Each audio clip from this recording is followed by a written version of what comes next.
Shalom. Let's talk about the tribe of Dan. As the seventh son of Jacob, Dan was tasked with a great responsibility, as his name stems from the root word for justice. His tribal symbol is depicted as either a scale of justice or a snake. As it is written, Dan shall seek justice for his people, as one of the tribes of Israel. Dan shall be a serpent by the road, a viper by the path that bites the horse's heels, so that his rider is thrown backwards. So, if there was ever a more perfect symbol for our tribe, it is that of Dan, the serpent. This tribe captures a mystery that no other tribe has. Dan acts like the serpent, keeping out of sight, in the shadows, tend to avoid commitment with others, and it's hard for them to be pressured, which can be good, and at the same time, it can be bad. They're very hard-headed, and most of the time, they only see their ways as the only way. Dan represents a new force in the family of Israel. He was the first in-between child. Dan came out of Rachel's growing desperation of becoming a mother. He was that almost child of Rachel, from who he inherits many of his strongest and most controversial traits. So, the Danites define themselves as bitter-souled people, and the same language was compared to Hannah as well as Rachel. They were both bitter-souled because they were both barren, and not having a child is to be alone, especially in the ancient world. Dan had the same insecurities and passion of Rachel. He pretty much remains silent to us over his lifetime. It is only in Jacob's blessing to this mysterious son that we are first exposed to the greatness of what this tribe could be. First, leadership, power, danger, and glory are the characteristics of these tribes. Genesis 49:16 through 17. Dan shall govern his people as one of the tribes of Israel. Dan shall be a serpent by the road, a viper by the path, that bites the horse's heels, so that his rider is thrown backwards. I wait for your deliverance, O Lord. So, reading Genesis 49, these words are very strange and poetic. The first few lines are clear enough. It's the definition of Dan's name. Rachel named him in thanksgiving of being judged in favor by Yahweh. He has judged me. Jacob, on the other hand, had a different definition for his name and gave the boy the blessing of justice and that he would be the perfect candidate for the Jewish leader, the Shaphat. A Shaphat was not your regular judge. The Shaphatim were the leader in between the period of Joshua administration and that era of kings. They ruled for hundreds of years. These were charismatic men and women who rise up to lead Israel. Regardless of tribe, like Moses, Deborah, they were accepted by Israel as political, military, and at times spiritual leaders. Samson the Danite stood as the perfect leader for this troubled age where men did what was right in their own eyes. It was Samson that Jacob was talking about in his blessing to Dan. So we all know the story of Samson. Samson was infamous for his devastating and quick strikes against the Philistine. He was like a dangerous viper hiding in the grass, waiting to strike against the heels standing in their way, and nobody was expecting anything. He destroyed bodies much larger than he, biting the horse's heels so that the rider is thrown backwards, and the Gazan temple came toppling down, killing everyone and himself in the process. He worked alone, just like the state, and as a separate tribe of Israel. Samson would have been your perfect leader. Samson was strong, had a fierce strength, and was also very clever, had a great bravery, and did not fear all the good qualities of a great leader. But what happened? Let's go ahead and start from the beginning. Samson Baron's mother was a sign of loneliness as well. She was visited by an angel of the Lord. She was informed that she would conceive and bear a son. He was set apart from the womb.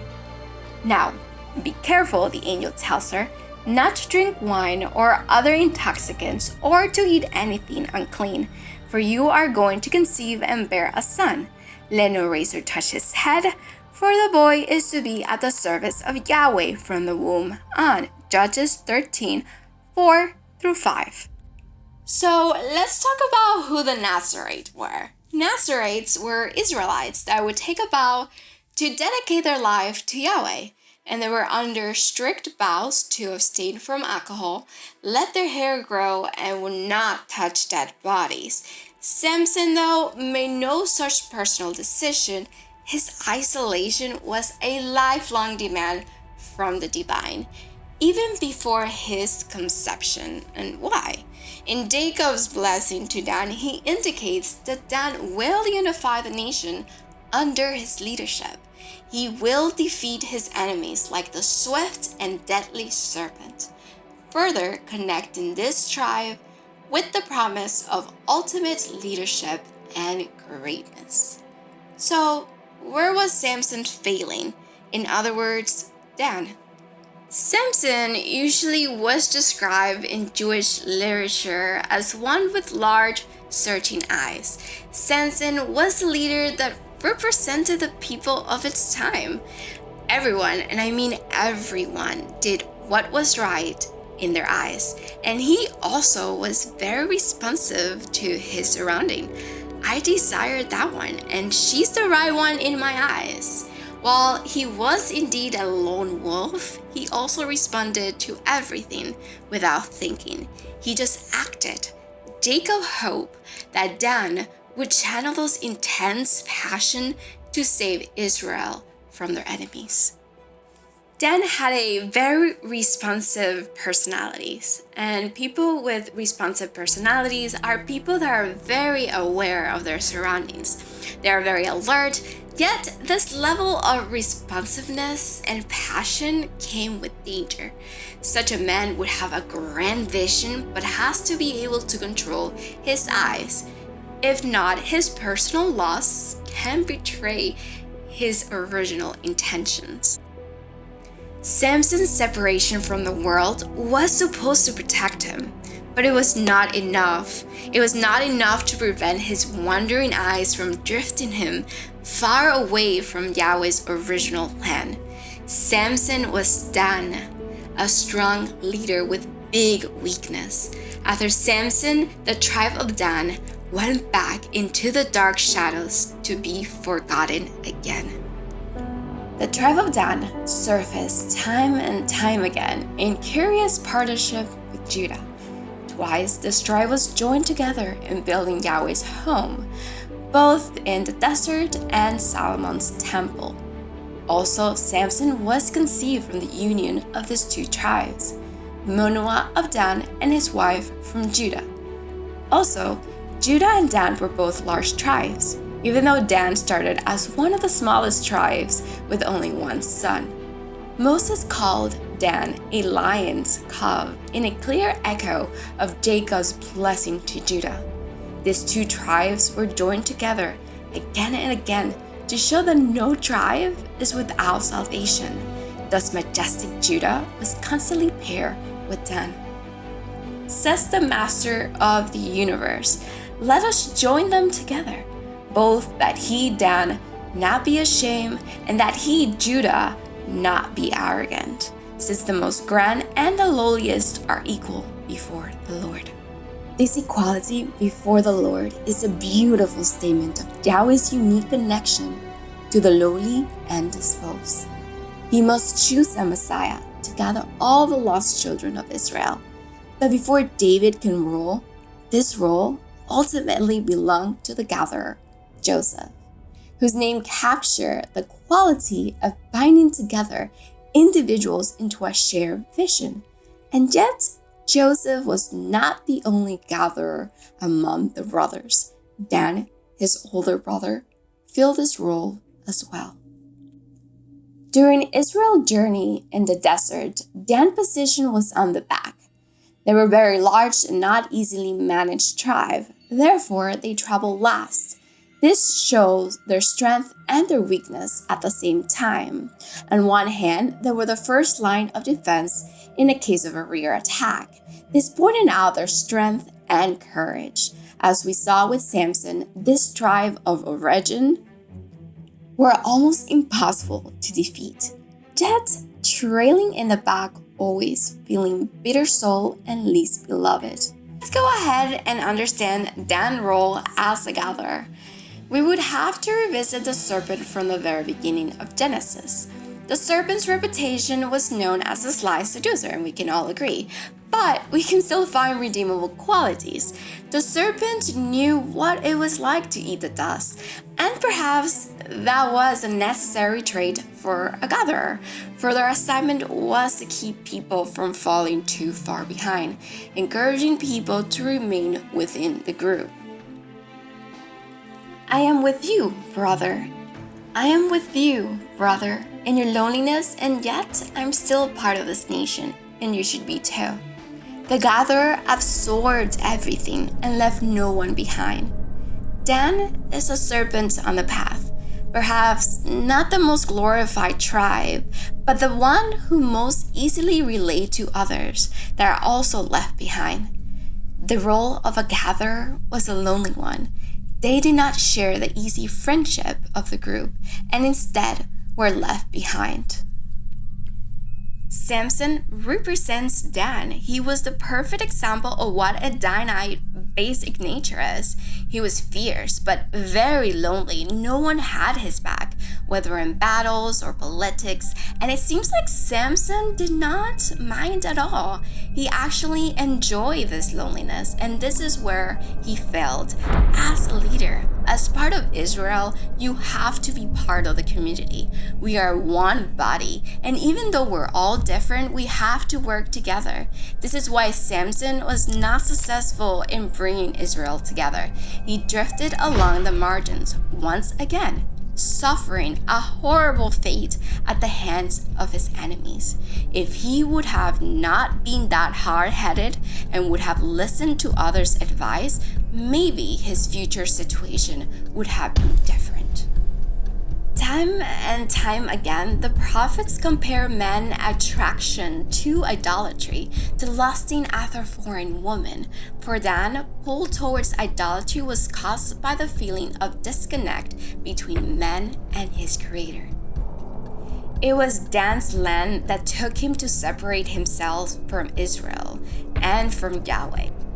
During the time of Judges, there was no security, no tranquility among the ranks of Israel, no unified vision embodied by a central ruler, and Dan felt this in a very personal level.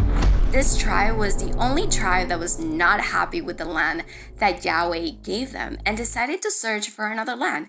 And they decided to go as far away from Israel as possible in the city of Laish. The Danites felt isolated, and they also reflected their distance in a very physical plane. They were very bitter with what Yahweh gave them, the land he gave them. And let's go ahead and say all the sons of Rachel had this pull towards discerning the future. Joseph commanded his servant to accuse his brothers from stealing his divination cup.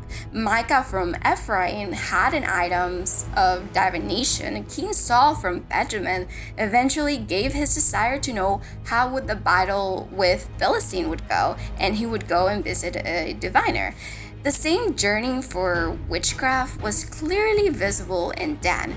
As Dan headed up north seeking lands, they stopped by a curious shrine housed by Micah and decided to take the shrine with them so they can set it up in their new cities, which later was adopted by Jeroboam and used as a worship place until all the tribes were exiled.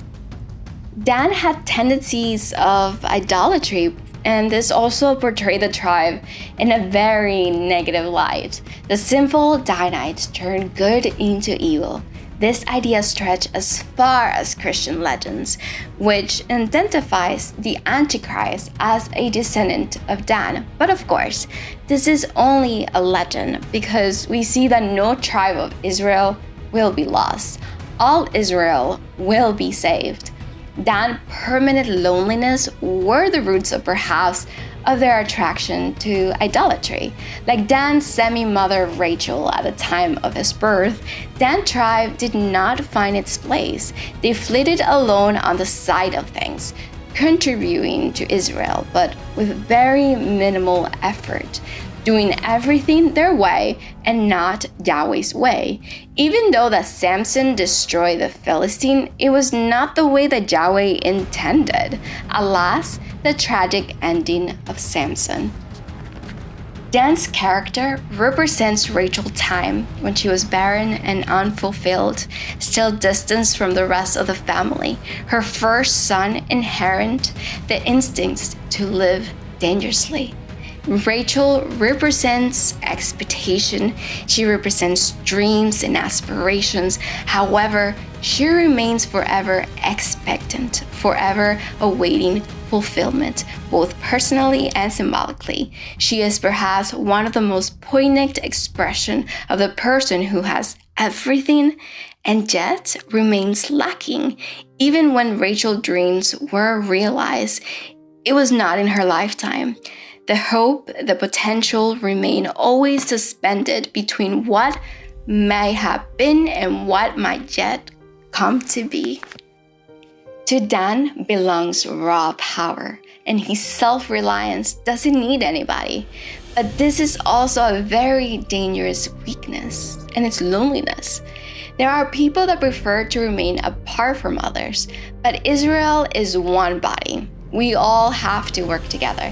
We cannot be apart, for the body is not one member but many. And let us consider how we may encourage one another towards love and good deeds, not giving up meeting together as some are in the habits of doing, but encouraging one another as the days are approaching.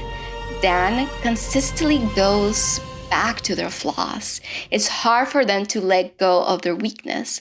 Although he is part of the nation, it is hard to embrace the serpent. But include him we must. And the best way to achieve that is by celebrating the promise of his birthright. Let us believe that one day Dan will emerge as the leader that he was always meant to be. Shalom.